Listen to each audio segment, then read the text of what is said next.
So Birmingham is really a thriving city. It feels to me very connected.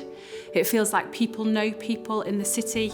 People have a lot of trust with their neighbours. We're in the heart of the city now, and it's a very affluent area. But just down the road in Ladywood, one of the poorest constituencies in the country, with significant levels of deprivation. And some of that deprivation is entrenched. It's been around for as long as I've been working. So we have to think increasingly more and more imaginatively about what we do and why, and how we measure what works. As a result of the pandemic, the numbers of children who are eligible for free school meals has risen quite dramatically in the city. So initially, when we were planning the programme, we understood that there were around 61,000 children and young people who were eligible for free school meals. That number's gone up to nearly 74,000. So the Holiday Activities and Food Programme is a Department for Education funded programme. In November 2020, the department made the decision that we're going to invest £220 million into the programme during 2021. Birmingham is the largest programme in England to really address a number of issues across the city that children and families face during holiday periods, and that includes holiday hunger, inactivity, social isolation, and ensuring that when children return back to school in September, that they're really ready. All the evidence suggests that the support you give to families and children when they're young pays dividends throughout. So as a society, it costs us far more to pick up the pieces, literally, if people don't get the help that they need. We really got a campaign behind our programme, which was called Bring It On Brum. It made the individual holiday clubs really feel part of something bigger. Birmingham's divided into 10 districts, and we had activity happening in every district. Over 200 providers of activity in local communities, a real mix of schools, community organisations, charities, other providers that came in with specialisms around sport or music or arts. Of course, we include a nutritious meal in there. You would see holiday club leaders and children cooking together, eating together, trying new foods.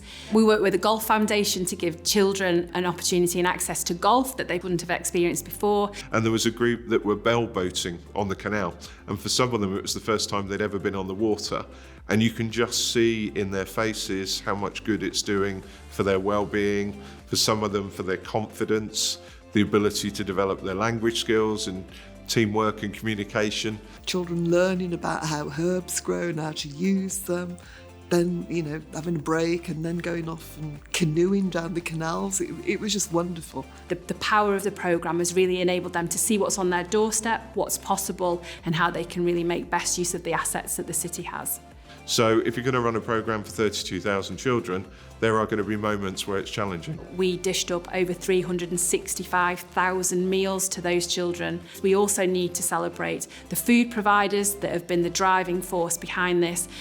We know we had kitchen staff in at 5 a.m. in the morning making this happen, shipping this food across the city to make sure that those children really enjoyed the food side of the programme. There was an incredible photograph of a young girl who was having a meal at one of the holiday clubs, and what was written on her face was just joy.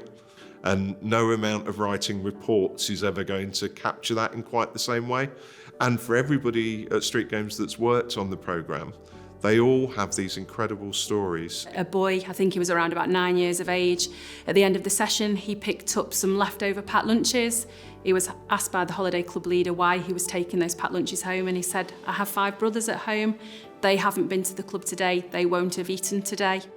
What's really important here is how that child felt confident, comfortable and empowered to have those conversations with those club leaders, and that we can make a difference to those families. So these children would have been at home, not doing the educational things. So that programme and the package and the options within that package were just fantastic. And it was evident, even gathering that sort of soft evidence, that this programme had worked and had actually made a real difference to children's lives.